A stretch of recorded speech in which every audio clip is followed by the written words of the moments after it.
Electrocast.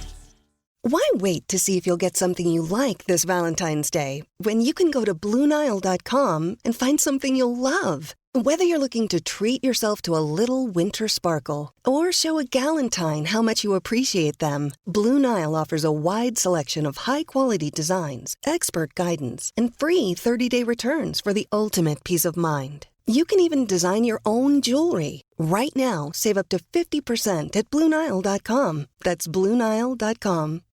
This episode is brought to you by Shopify. Whether you're selling a little or a lot, Shopify helps you do your thing, however you cha-ching. From the launch your online shop stage, all the way to the we just hit 1 million orders stage. No matter what stage you're in, Shopify's there to help you grow. Sign up for a $1 per month trial period at shopify.com/special offer, all lowercase. That's shopify.com/special offer. What's going on, everybody? It's Craig, your favorite executive producer from MTP.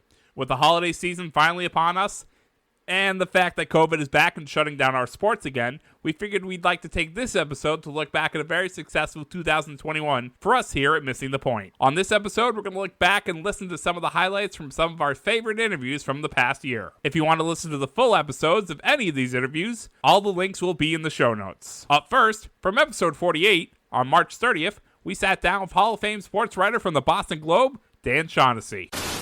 I did stumble upon a pretty cool story, and I was wondering if you could give us a little insight into it, Dan. So 1985 Eastern Conference Finals, you noticed that Larry Bird has taped 2 of his fingers together. And that I think you made the comment that it might be a little bit harder for him to shoot, or his shooting percentage would go down. And he challenged you to a free throw shooting contest with one of his hands wrapped. So I'd love just to hear a first person kind of how that went. Well, it's now that I can sell a little product here. And I just wrote a book. The book's called I Wish It Lasted Forever, beyond November. So I had that team for 4 years, every day. And in those days, it was nobody's fault. But the way it was then, we lived with them.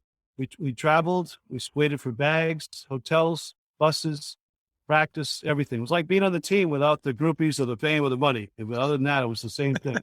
So there we were, and you just got to know them, and we were able to tell the readers what they were like. And it's very rare time. So yeah, they called me Scoop. That was my nickname. Whenever I come into the locker room, Larry'd say, Scoop, do you ever notice how quiet it gets when you walk in here? And it's true, because nobody trusted me. It was, a very good system we had. So yeah, he was taping it like this at practice. So there had been a barroom fight 2 nights earlier, and he might have had a broken bone. I don't know. But if you look up his playoff shooting, he shot 52% that year. It was his middle year of his 3 straight MVPs, height of his powers, the 60-point game, all that stuff, buzzer beaters left and right. And he got in a barroom fight, messed up his hand. He shot like 42% the 9 playoff games after this happened. But he was taping it like this at practice. And I said, you can't play the game like that, right? And he said, Scoop, I could tape my whole hand up, make more shots than you. And I'm like, that's probably true, but that's not what we're talking about here. And it was almost like a pool hustler thing. He kind of must have done it before. So when they taped his hand like this, the thumb was taped. It was like he had a boxing glove on. And we did 100. He said, we'll do 100 free throws, $5 a throw, 10 shots around. And says, you want to go first or I'll go first? I said, I'll go first. He said, you don't like the pressure, do you? I said, that's right. So I went first. I made 6 out of 10. I was a good free throw shooter in high school. I sucked. I was a player, but I could shoot free throws. Made 6 out of 10, just standing around. And he made 6 out of 10 doing this. And then by the time he got to the 3rd round, because I was rebounding and they were all going to his, he said, I figured this out. And he did. And he ended up making 86 with his hand like that, 86 out of 100. And I started choking because I'm seeing $5 bills flying through the air every time I'm letting go here now. And so I lost $160 and went to the old Bay Bank and got 820s out of the ATM. Next night he was doing his early shooting. I gave him his money. He stuffed it in his sock. He played with my 820s in his sock that night. And I expensed this because I wrote a funny story about it. And I told my boss, the story came at some cost. I had to incur some expenses here. And evidently the word wager is frowned upon by the IRS. So it bounced back to accounting. So we switched it to 8 $20 lunches with Robert Parrish and just called it a day. And I got my money back. But that Nice. did in fact happen. So thanks for asking. You're welcome. Actually, keep it with that same year, because I know you brought up the game when you scored the 6 against Atlanta and New Orleans. You see the highlights, but I'm like, the highlights doesn't do it justice, man. Like, just how was that game? And just like how hot was he? Were the Atlanta Hawks really just fawning over how good he was? He got fawning over the bench. He was like invincible that year. He was at the height of his trash talking powers. He would tell guys what he was going to do in the inbounds pass, that he would do it. He started banking 3-pointers just because he could for the fun of it. And, put his hand out for cash running down the other end of the floor. And McHale had gotten 56 9 days earlier. Yeah, I guess. Yeah, sure. Yeah. Larry was feeding him because Larry hated Kent Benson, who was an Indiana guy who disrespected him in college. So he let McHale torch Kent Benson and get him ejected from the game. Kept feeding McHale the ball, and Kev got to 56, and he came out with like a minute to go. Larry said, well, Dad, you should stay in there because I'm going to get that. And then 9 days later, we're in New Orleans because the Hawks played home games in New Orleans because they couldn't sell out the Omni in Atlanta. So we stayed at the New Orleans Hyatt and took a bus, went by Rick Roby's high school on the way, and Roby went to Kentucky, which was pissed off Larry because Kentucky didn't recruit Larry Bird. They thought he was too slow, so they took Roby, who was even slower. And Larry always said it was all bribes. So we went by the high school. He said, that's where Footer got all those bribes when he was in high school, right there, all fired up. And we get to the gym, and it was all Celtic fans in New Orleans that night. And they put the press right behind the Hawks bench. We were a little elevated. We can see ourselves on that. And Mike Fratello was the head coach, short little guy. And Ricky Brown was a guy who had been a Celtic draftee. He was on that team. They had Dominique Wilkins. They had some great players. Doc Rivers was on that team. And it kind of grew. And then by the fourth quarter in the Hawks bench, they were a bunch of knuckleheads, and they were like leaning into each other and celebrating and fall down. And Larry started like going over to that side and just shooting right in front of them and just pointing to them. And all that video, I mean, they're not making it up. It's true. The Hawks were actually fined for that. It was bad. And Fratello kept switching guys. He kept changing men and trying everything. And Fratello, he got into a little fight with Ricky Brown. We saw the whole thing. And when it was over, the GM of the Hawks came into the Celtic locker room with the game ball and had Larry sign it. It was like a souvenir for the Hawks. He just dropped 50 in our heads. It was like, that all happened. It was good. Oh, well, what an honor, right? Good times. Is he the only player that you've ever seen reach that level where he starts just playing around in the middle of games? Yeah, the talking was off the charts. We could hear it because in those days we said, I've got pictures I'm using in this book where we're sitting right, where those people pay $1,000 now, like we were there with our table right there. And the worst was the Julius Erving. Julius was 36 years old and Larry was in the middle of this 3-year MVP at the height of his powers. And Julius would have toyed with Larry Bird in his heyday, but he was cooked and Larry was dominant. He was bigger and stronger. And Larry had like 38 in the second half or 38 by the third quarter. Oof. Julius was like 1 for 9. And Larry was just, get somebody out here, old man. You can't guard me. And finally, Julius went for his throat. There's a famous picture where they're grabbing each other by the throat. And it was at Donnybrook. And it did not end well. I love it. That could never happen now. Guys would be kicked out the league. Oh my God! Basically, like Kermit Washington, right back in the day, where he did to. To Rudy Thompson. I mean, that was a little different. Rudy Thompson. Take a look at the McHale takedown of Rambis in Game 4 of the '84 Finals when McHale comes across the floor and clotheslines Rambis. Rambis's foot almost hits the rim. He's so upended, and it was 2 shots. There was not even a flagrant rule then. They had to change the rules all around on that. So. That did happen. And, common foul, right, exactly. Up next, from episode 68 on June 22nd, Boston Bruins writer from Causeway Crowd and Fansided and host of the Brew Wings and Things podcast, it's Tuca time with Kaylee Allard. I was the leader of the Tuca Hate Club, the leader for a very long time. I'm sorry, I know, but he changed my mind a lot in the Washington series, and even more so in the Islander series. I think the reason, just for clarification purposes, the reason why I was in the Tuca Hate Club is because he's just so damn talented. He is really such a good goalie, and it felt like when you needed him the most, last year excluded, that he was just never there, right? But with him playing hurt this year, and with him not wanting to be pulled, do you think that he will change the mind of fans like me in this town because of the guts that he showed? Or is he just relegated to the, you're good, but you'll never beat Tim? Oh, Tuca will never get the credit unless he gets the Stanley Cup as the starter. I've spoken to many Tuca haters because they're always in my Twitter, and I have to see what they say about it, unfortunately. Yep. At this point, I just don't respond to them. It's not even worth my time. But I think Bruins fans and Boston fans in general are so spoiled. Like, I always use this goaltender's name. Look at Tristan Jarry on the Penguins.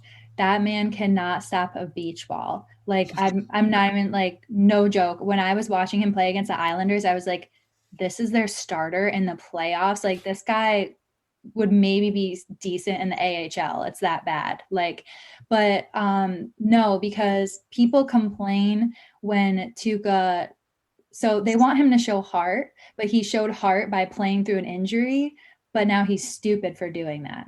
So it's a lose-lose for Tuukka. Like, oh, he's a quitter. But if he sat out, they'd say, oh, he has an injury. He's faking and giving up on his team. But because he played, he's hurting the team by playing with an injury. So the guy cannot win. So, I mean, if you look up the symptoms for a torn hip labrum, Bad.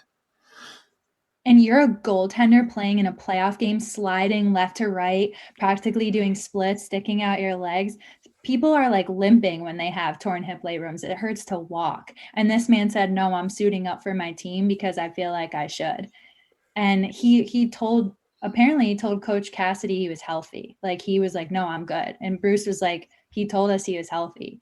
So this guy wanted to play, but that's still not good enough. And it never will be.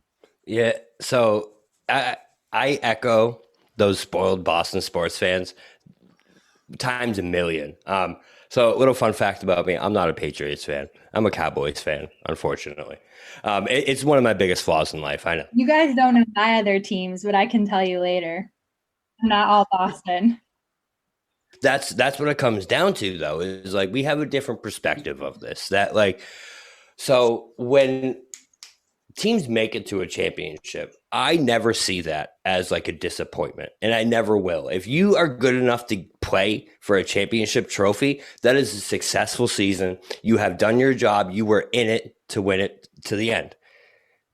It's unbelievable that no one gives credit to Tuukka for leading us to that Stanley Cup in 2013, leading us to another Stanley Cup in 2019.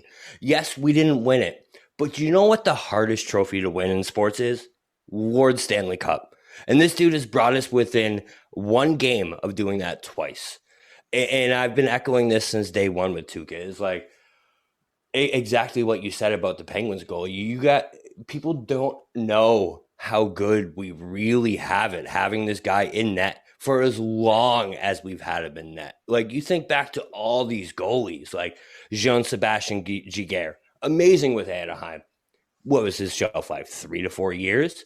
Like, only the greats are around for this long. And just because he didn't get the cup, to me, doesn't make him not a great. Granted, yes, could he have shown heart in those game sevens? Could he have played better in those game sevens? 100%. Well, but listen, the guy got us there. What else it comes down to is, like, listen, in that game 7 against St. Louis, do you remember that first quarter? Jordan Bennington stood on his goddamn head. Yep. We had so many opportunities. And do you know what I remember about the Bruins? It's never about Tuukka Rask. It's about missed opportunities, missed open nets, which that reminds me of something else. The worst missed open net I've ever seen in my goddamn life with Pasternak. That was unbelievable. But that's always what I remember. And I'm interested to know, like, so you're not a Patriots fan? Okay, cool. So I'm interested to know, like, when you look back on those seasons, those 2013, 2019 Stanley Cup runs, do you look at those as disappointments, or do you look at those as like, listen, that was amazing. We got all the way there. Yeah, we didn't win it, but what else can you ask for? Yeah, I couldn't have said it any better, honestly. I'm sure you could have. It's like 2013 against the Blackhawks. Everyone brings up the 17 seconds, like that heartbreaker. Like, but I actually have recently rewatched those 2 goals, and I think it actually was Andrew Ference and Chara defending. They were nowhere near the net. They were off in no man's land. They weren't like Tuca was left out to dry. Like the Blackhawks were hammering him. Like it was 2 greasy goals too. Like it was horrible goals that never should have happened. They should have never been that close to the net at that corner, sliding that puck in. I think it was Bickle and I forget who else scored it, but that's all on Rask. But the guy is one man. Like he's one man. And I honestly see the 2 cup finals with him as a success, because also in game 7 against the Blues, the Bruins scored 1 freaking goal. And it was Matt Grzelcyk in the 3rd period with like a few minutes left, and the Blues were already up 4.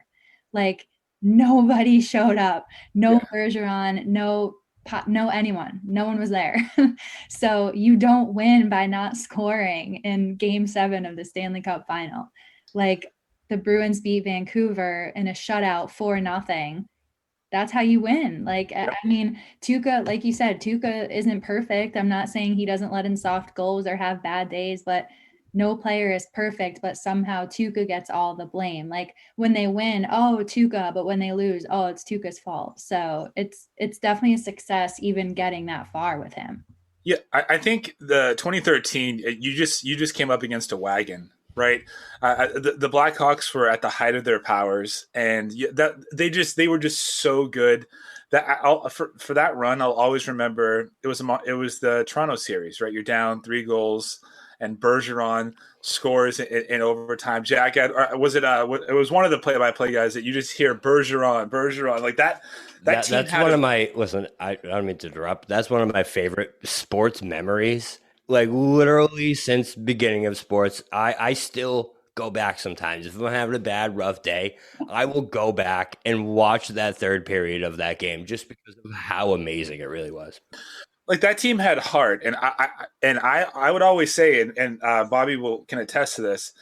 I don't hold 2013 against him. Like that, he played so well. I don't remember the stats. I think he was like 14-8 with a.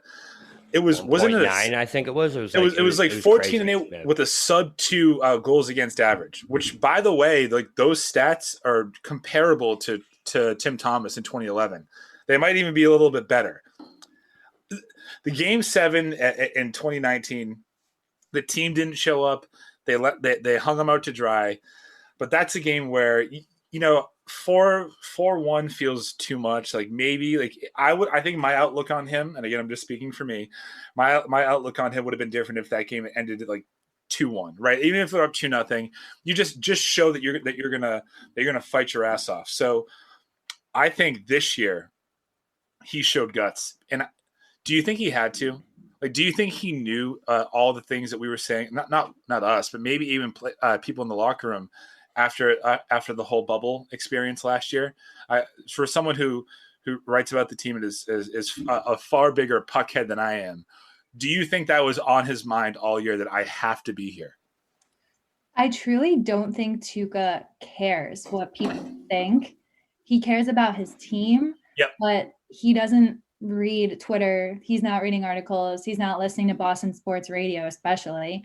But every year, like in the post loss Zoom at the end of the season, just this year, they asked all the players about Tuca. They're like, do you think it's fair the criticism he gets? And they're like, no, like the guy fights his butt off every single game for us. We would be nowhere without him. I mean, obviously they're not going to trash their goalie, but everyone knows, like, I know that Tuca knows too. He doesn't know the extent or the specifics, but he knows that he's heavily criticized. And I think he feeds off it, but I don't think it's always on his mind, like, oh, I need to please the fans. Like, I don't think he cares. He just wants to do his best because he's also very passionate and he's known to be an angry goalie.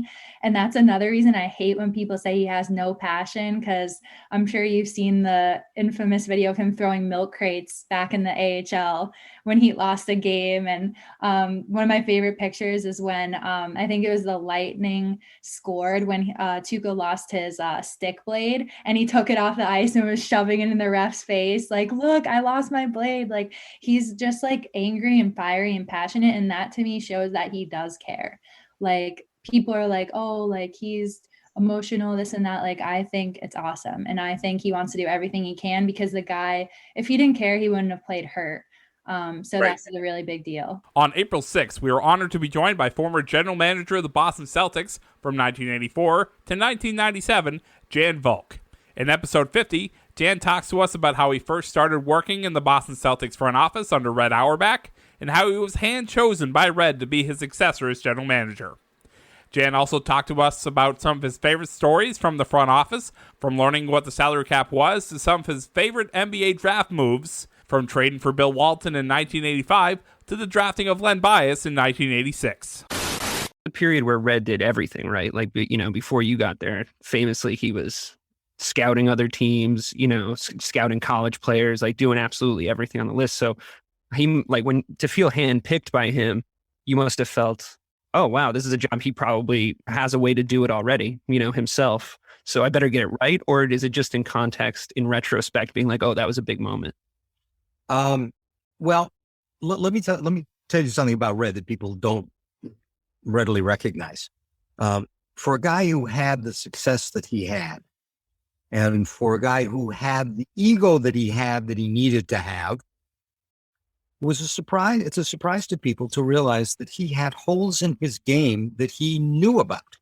He knew he wasn't particularly good at this or that or something else, and he hired people to fill those roles.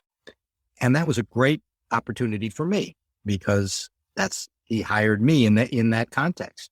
And ultimately, my career evolved as the business was evolving. There's no better way to learn than to be a participant in something with like running a team franchise when nobody else really knows how to do it either. Yeah, you're kind of building the plane while you're flying it, right? Yeah. Yeah, maybe not quite that, but nobody else got hurt, but there were mistakes made. We made mistakes, and for the most part, we did pretty well with it. The interesting thing about this, when Red decided to retire, he announced it at the B'nai B'rith dinner, which was a dinner, a charitable event that was held each year prior to the first game at a nice venue and lots of people, maybe 2,000 people. And he would always speak, and he was speaking. This would have been in October maybe of 83, give or take. I think that's when it was. And he got up and announced, unbeknownst to any of us, that he was going to retire at the end of the year. And then he did something that just blew my socks off. In front of these 2,000 people, that he said, and I'm recommending that Jan Volk take my place. Oh, wow. You didn't even know that you were lined up. Never discussed that with me. Wow. What was your reaction at the time? Red got what he wanted most of the time. Happens that this worked out well for me too. When you were going to his office, when you got summoned to his office that day, did you know? It sounds like you knew at the time, oh, this is a big deal, I better not screw this up. Or is it just like looking back, you're like, oh, that was a big moment? Yeah, I'm much more so looking back than in the moment itself. I was. It caught my attention. I mean, it was something I'd never done before. As I said, I'd never been summoned to the locker room. I'd never been in the locker room with just Red, and it was that was notable. But I didn't understand the significance that it had, because, of course, it led to so many other things. Yeah, it led to so many things, because from 1971 to 1979, 1980, you held a number of positions and very, very good. I mean, now you look at sports and you know who the traveling secretaries are. You know who some of these people are. And then in 1980, he named, obviously a few years later, he names you or suggests you as his successor. But in 1980, he basically sits you right next to him. And that started, really, in that moment, started one of the best runs in the franchise's history in the 1980s. Well, that had a lot to do with the players. Much more to do with anything else. But look, it was an interesting place to work. It was a great place to work. People who began to work at the Celtics had to understand, and most of them did, or they didn't stay very long. They had to understand that no matter what they did or how successful they were, Red was going to get the credit. In the end, that's what was going to happen. And if you could live with that, you found yourself into a really, really mom and pop, welcoming organization where everybody helped everybody else. There was in that type of environment when Red's going to get the credit, you're really the only opportunity for you to get that kind of credit was collectively as part of a group. You find people work together very, very effectively without worried about who's going to get the credit, who had to worry about what. And it was a nice place to be. It's funny you say that because I heard the credit for this may or may not be true. I have to hear from the horse's mouth, but I hear the credit for the way Larry Bird was drafted should go to you, though, right? Wasn't that your side of the argument that you could get away with drafting him as a junior, waiting a year, and then getting him in? Or did I hear wrong? Oh, you got you got it sort of right. I mean, I knew the rules. As I said, Red knew he had holes in his game, and he hired people to fill those holes. That was one of the holes it was getting more and more complex. It's extraordinarily complex now. Right. But the advent of the salary cap, which came after we had drafted Larry, but the advent of the salary cap really was a significant event for me because we were capped, and we had to learn it really quite quickly. Red relied on us and relied on me to know that. And the same is true as you point out, the issue with the draft, whether we could draft him or not. It wasn't that there wasn't a rule there. It had been modified, and Red didn't know that. And yes, he trusted me, but no, he didn't. And what happened is Tom Sanders popped in. Tom Sanders Satch for a period of time was at that time was the head coach for half a season or so, and he saw the two of us, two very stubborn people, trying to convince the other that they were right, and Satch had the perfect solutions. Call the league; they'll tell you.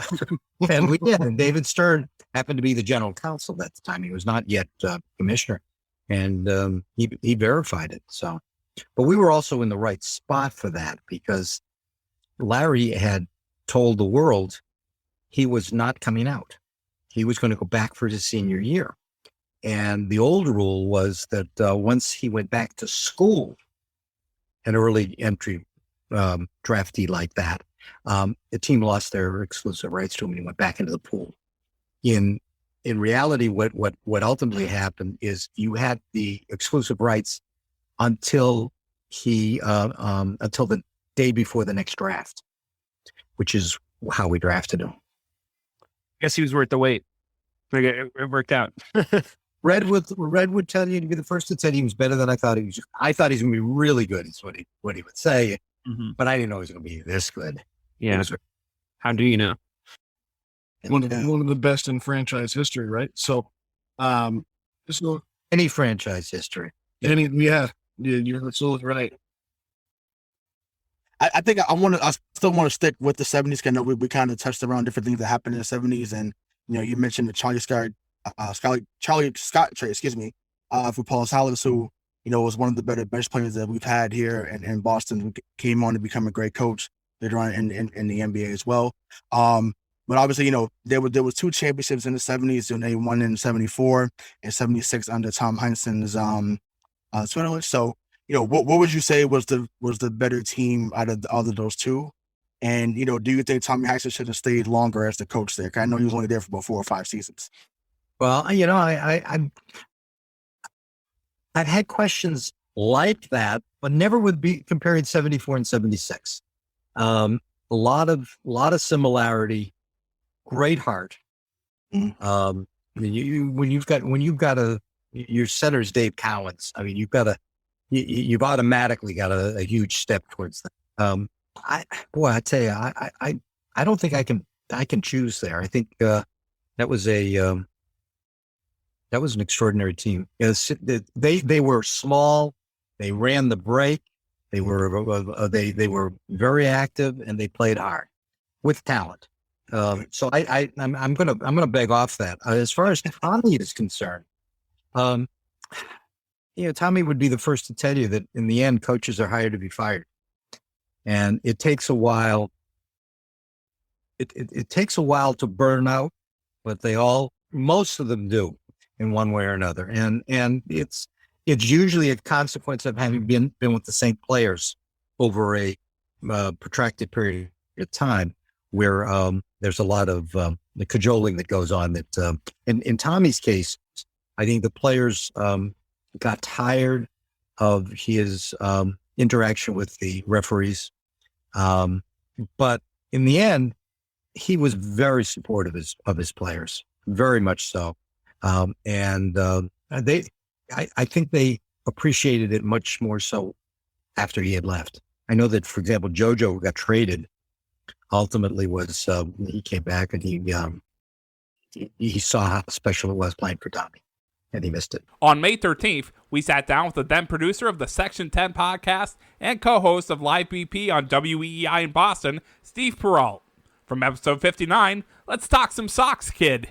I mean, Barnes has been pretty good so far this year. He's been really good. I mean, you could make the argument Barnes is the best closer in baseball, which is insane. I mean, I was always... Words I never thought. Yeah, I know. I've always been ripping Matty backpacks, and all of a sudden it's like now he's the best closer in baseball, and I can't really say anything about it. Like, I know Chapman's been really good. You go down the line, there's other guys that are performing well, but he knows it too, which is good. Like, I'm glad that he's carrying himself like I'm the guy, because like there's such a difference between being the closer, like because you were placed in that role, and actually being a closer. And Barnes is proving that he's a closer, which is blowing my mind. I always thought it was just going to be that he was named the guy, but you never felt good when he came out of there and out of the bullpen in save situations. But yeah, he has a 0 ERA when in save situations. So you can't really get much better than that. And to that point too, why would the Red Sox go out of their way to give up pieces they probably don't think they need to give up for a closer when they have a closer? Now, if you really want to go all in and say Kimbrel's your 8th inning guy, because right now Ottavino cannot be the 8th inning guy. My God, he's an absolute mess. He walks guys all over the place. Same with Darwinzon. Darwinzon can't find the plate. So maybe if they wanted to go like all in and have Kimbrel as the 8th inning guy, how bizarre would that be, by the way, that your former closer comes back as the 8th inning guy when he has an 0.7 ERA? But I don't see it happening, but yeah, I know. I was going to say, whatever gets the job done, they're going to have to add pieces to the bullpen. I just don't think it's going to be Kimbrel. Your former World Series winning closer too. I know. Even though that, my God, that postseason, and like everybody that Yankees knows, game, the Yankees game was the one that was the scariest game of my entire life. That was up there, man. I snuck into Yankee Stadium for that. I should have just got tickets, but like I was hanging with my buddies, and I was like, all right, the Red Sox are about to beat the Yankees in the playoffs. I have to go to this. I was like 20 minutes away. I'm like, let's do it. Uber to Yankee Stadium, get in there. And I'm just peeing my pants. This guy is just the worst. Like, he's given up. Gary Sanchez almost had a home run. That thing barely missed going out. I don't know if it was Judge. Somebody else went to the warning track. I was like, end this game. And then the ending was crap. It was Giancarlo that gave them that game. I don't know if you remember, but Kimbrel couldn't find the plate. And Giancarlo swung at 2 sliders that weren't even close. And it's like, if I was his head coach, I'd be sitting there in the dugout like, bro, that bat's not leaving your shoulder. Like, I don't care. I don't think Boone had the balls to tell him that. Well, yeah. I know. But No, it was the Bregman game. It was game 4 against Houston that year. That's the game that got me. Oh, my God. And I was like, Bregman was up. I was like, oh, my God. Like, I was like, please. Like, I just knew that Bregman was going to hit a grand slam, and I was going to be yelling F-bombs in my house for the rest of the night. It was a guarantee that he was going to make good contact. There was no way Bregman was like striking out there. And Bregman did himself no favors, by the way. He had that IG video or the IG story, whatever, that he posted when they went back to Houston of him like rocking Evaldi or whoever it was. And they obviously the Sox saw that, and that's all you needed to see. And the series ends in Houston. But that Benny catch was incredible. And now I wish Benny was still here. Did you say you snuck into Yankee Stadium? Yeah, it was a hell of a process. I like the sound of it too. It's like I snuck in to see the Red Sox beat the Yankees in the playoffs. It sounded cool, but no, more of a middle finger. It's like I know, seriously, the Yankees. Yeah, and I was all undercover. I didn't have Sox stuff on or anything, so it looked like I could have been like on the staff or something there at Yankee Stadium. But no, it was because like basically it was incredible, right? Because so many people are leaving dejected, Yankee fans, because the Red Sox are about to knock them out of the playoffs. And so naturally they have the gates open, but they still have security people that are kind of like, they're in the mode of like, we're 3 outs away from I can go home and not have to worry about this stupid team anymore because they have to work all year, obviously. And so I just kind of slid in, found my way in. The first try was a failure. I bumped into this kid that couldn't be any older than 4 years old, and his dad was ready to kill me. He was just like, "You want to go, buddy? You want to go?" I'm like, "Sir, there is no way I want to fight. That's literally the last thing I want to do. I'm trying to get in to see my team win this series. There's no way." I also didn't run over your 4-year-old on purpose. I know. It's because they had a flood of people coming out, and all of a sudden I'm like, I was trying to be sneaky, and then I went right into this kid. But no, find a way to get in there, and then the Kimbrel inning happened, and it was the ending of that game was so weird, right? Because they have the ground out to what's his face, Nunez. He falls over when he throws it, and like they barely got him out. They had to check the replay, but whatever. They got out of Yankee Stadium with the win. That's all that matters. And you got into Yankee Stadium to see the win, so that's perfect. Exactly. It's a win-win. Episode 73 on July 20th featured Andy O'Donnell of TikTok fame and the OD on Sports podcast. In this clip, Annie and the boys discuss the troubling circumstances of Trevor Bauer's in-season suspension for alleged sexual assault. So we have to bring this name up, but we have to bring this story up. Okay. Trevor Bauer. Ugh. Okay. I know. We have the same opinion on Trevor. Well, we all have the same opinion on Trevor Bauer. I would hope you. Yeah, right. Yeah, Anna's going to sign off real quick if we don't. No. I wouldn't sign off. We'd have a discussion for sure, but well, let's have a discussion anyway because it's a hot button topic, and they just extended his suspension, administrative leave through July 27th. Hold on. The key part of that, though, Joe, is his paid administrative leave. Paid, yeah, he's paid administrative leave, which is something that people who make a lot of money are afforded to that some other people are not. But what are you're in LA, San Diego, so you're kind of boots on the ground, and for lack of a better term here. What are your thoughts on the Trevor Bauer situation? Every time I've been asked this question, I do feel the need to kind of clear the air on my stance, because when the Dodgers first signed Bauer, personally, honestly, the reigning Cy Young winner, I was excited. Anyone that's going to suit up in Dodger blue, I want them to do well. I'm going to root for their success. And in terms of his past tweets and, the whole ordeal with him harassing women on Twitter, I'm of the belief that we can change, that we can improve ourselves as people. So I said, who am I to say that this young man can't either? I say young man, I think he's older than me. Who am I to say this guy can't improve himself and grow as a person either? So I said, I'll give him a chance. I'll root for him. He's a Dodger. He's on our team. However, that stance does not come into play in terms of domestic violence and what I read by The Athletic. That was absolutely horrific. I think I've taught every Dodger fan that I've spoken to. I know it's not the collective view of the fan base, but I think it's of the majority, is that we're done with him. Honestly, at this point in time, this Dodgers team has been, and I hate bringing play into this on such a serious topic, but this Dodgers team, despite despite one of the top records in the league, they really haven't hit their stride in the first half of the season. They've been very inconsistent. So I think taking this distraction, and he is a distraction. He's, for lack of a better word, I mean, the vlogging, the internet stuff and everything. I think it's the best for the team to just move on, but I know that's not necessarily the way things have to happen because of, there was a whole deal when everything came out and the Dodgers didn't say anything, and Dave Roberts said, well, our hands are tied because it's at the league level. And I understand that the Dodgers couldn't suspend him and they couldn't just outright kick him off the team, but Dave Roberts absolutely had in his jurisdiction to take him out of the rotation. Absolutely. He's suspended and sat players for worse. He sat Cody Bellinger for not hustling to second base one game back in 2018. He sat Yasiel Puig for showing up late to practice. You're telling me you can't take Trevor out of the game because of this entire, for one, just aside from the whole investigation, the fact that there's no way he's going to be focused on the game on that Sunday, and it's going to be a distraction for the locker room, if anything. But no, you're going to say, no, he's going to start on the mound. What's the message that you're sending to your fans, to Dodger fans who are a very diverse group? I feel like that's one of the most best things about sports, is just that, every fan base is just a melting pot of different income classes, races, backgrounds, whatever. But domestic violence and sexual assault affect everybody. So that message there I thought was communicated very poorly.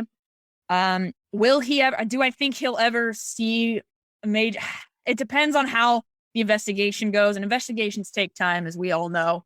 But I don't want him suiting up in Dodger blue ever again, regardless of how this goes down, because he didn't deny it. He said it did happen. It was just consensual. And I don't see him suiting up in Dodger blue at all. So I say cut the ties as soon as you can. I do want him, if and when he's found guilty and, the process does it, I do want him to be held accountable and responsible, because there's a young woman who is dealing with probably hell right now, not only just physically from injuries, but emotionally, internally, trauma, all that. But yeah, I don't want to see him on a diamond, and I don't see another team taking a chance on him either. Frankly, I don't think it's worth it. I don't think any level of talent is worth it. I don't think the mess is worth it. And I think a lot of people are going to question Andrew Friedman and the due diligence that they did during the signing. I don't entirely blame him, because like I said, I kind of saw the tweets from years ago. I said, not great, but not illegal. Like, it's not illegal to be a douchebag. It's not illegal to be a jerk online, unfortunately. But it's one of those things where you look back and said, where was the stone left unturned? Where was there signs there that this was a problem? We'll never know. But yeah, I'm done with Trevor Bauer, and I'm done with his age. I'm done with Rachel Luba too. Honestly, I've been supportive of her because women in sports, and she's done great thing. Yep. I root for her success, but the way she responded to this and the statement she put out there and releasing the text messages, trying to oust this woman, it's spineless to me. There's so much, and on face level, I think we all agree on the fact that what happened was not okay. As Mike and I have an unofficial segment on all of our shows now of that's something you can't do, or you just can't do that. You can't say that. You can't do that. And there's so much left to find out in this story, because for him personally, he, like you said, basically came out and said it did happen, but it was consensual. And she came out and said consensual to a point. And then that's where, when someone says there's a point and then they weren't comfortable with it, that's endgame. That's it right there. Yep. Anything that happens beyond that is not okay. And that's where Trevor Bauer crossed the line. I agree with you on Rachel Luba. I think, and we have to go here because it is sports. It is people that are successful. Money talks. And for her, money was definitely a part of it. He is her biggest client. And for the second biggest, that too, him and Yasiel Puig. Yeah, well, okay, well, all right. She just lost a few more points. I forgot Yasiel Puig was one of her. She don't have a great track record with her. No, I guess not. And then you look at Dave Roberts, and you mentioned pulling people out of the lineup for doing a lot less. I mean, we're talking about on-field stuff, because he said hands are tied. It's at the MLB level. When he said hands are tied, I think he meant his hands are tied. I think the decision was above him, and as a father and a husband and someone who has not been in that situation, but wouldn't you want to take a step back and be like, I don't really care, like, he's not in my starting rotation, like, take a stand. But then it comes down to money and a job for him, for Roberts, and it's just like, to Andy's point, right? If you're going to bench someone for not hustling to second, well, that's what I'm saying. Like, can't you find it within you just to bench someone for essentially raping somebody? Like, just if that's ever even thrown out there, like, okay, like, you're out until this is cleared up. Also, right. The MLB has the power to do a couple of interesting things, right? They could say, like, listen, during this investigation, like, because domestic violence is in there, it empowers them to transfer liabilities to the Dodgers. So if Manfred doesn't want to come down with the ruling, he could say, listen, like, you guys deal with it.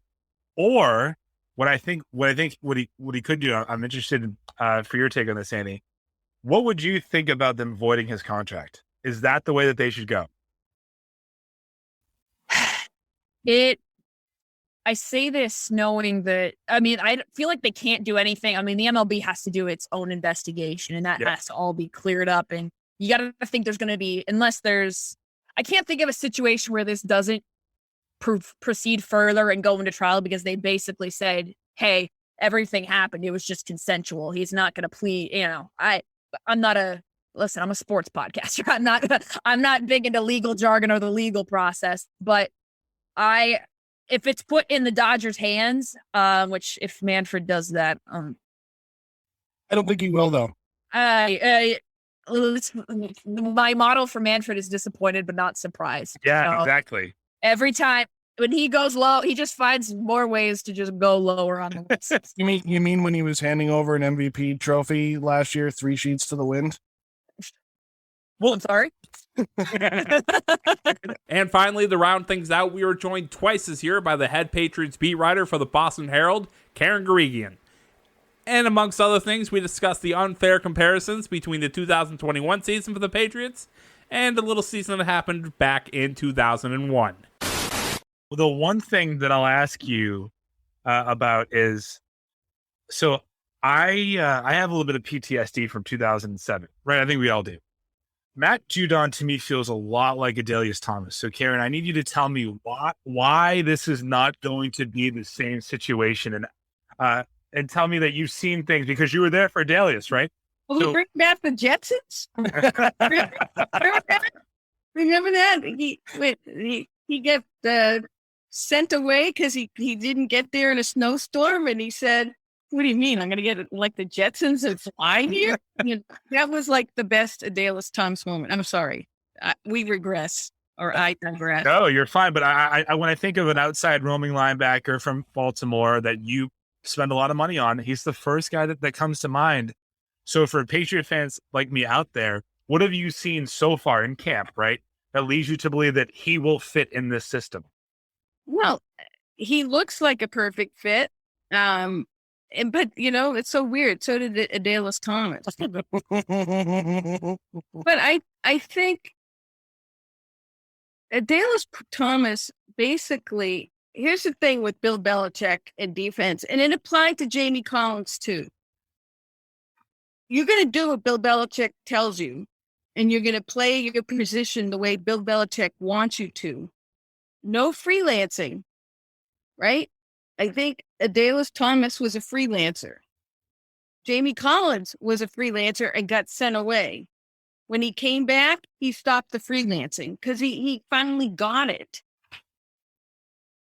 Bill Belichick's defenses are so specific that everyone has to do their thing. And if someone kind of breaks rank, everything, is a miss. Do I think Judon seems more in line with doing what Belichick says? I do. So, but we'll see. Good. Thank you. That's all I needed to hear. Belichick hasn't spent, I know we're in the day of inflated salaries, but Judon represents the most Belichick has ever spent on a defensive player, free agent wise. So we'll see. And as I said, when we were chatting earlier, I like his makeup. I like Matt Judon's makeup. and he seems to get it. So we'll see. Maybe I'll be proven wrong. Craig, go ahead. I know you got something to say. I just want to sidebar real quick since you brought up Adelius Thomas. There aren't a lot of singular plays that I remember because I've watched football for a long time, like we all have. When I think of Adelius Thomas, I still think back in 2009 when Brett Favre was on the Jets and Adelius Thomas just destroying him like 40 yards back in the backfield that one play. I loved Adelius Thomas on the Patriots. He's one of my favorites. Well, he actually, to be fair, he was actually very good in the playoffs for them one year. He might have been their best player. It was 2007, right? Yeah. But again, it's just that he and Belichick clashed. Adelius saw himself doing, playing the way he wanted in the defense or doing what he wanted to do in the defense. Whereas, Belichick trying to put him in positions to succeed or positions that would best help the defense collectively. it might not have been where Davis wanted to play, but in Bill's mind, this is where he was needed. And I think that's where a lot of the clashing took place. Yeah, that was just so I think Judon is obviously they're different players, right? But if you look at the tape, so much of his of the stats that really got him paid were predicated on the fact that he saw something and he did it, which made me believe that he was a freelancer. And I know that Belichick, as you mentioned, Belichick's defense is predicated on the fact that if everyone does what he thinks that they're going to do, it'll hold up. If one person doesn't, then you've exposed a whole side of the field. So that was my one concern. He's super talented. So is Adelius Thomas. But I'm glad to hear that you think that as of this point, he's someone that will fall in rank and do what he's supposed to do. That makes me feel really good.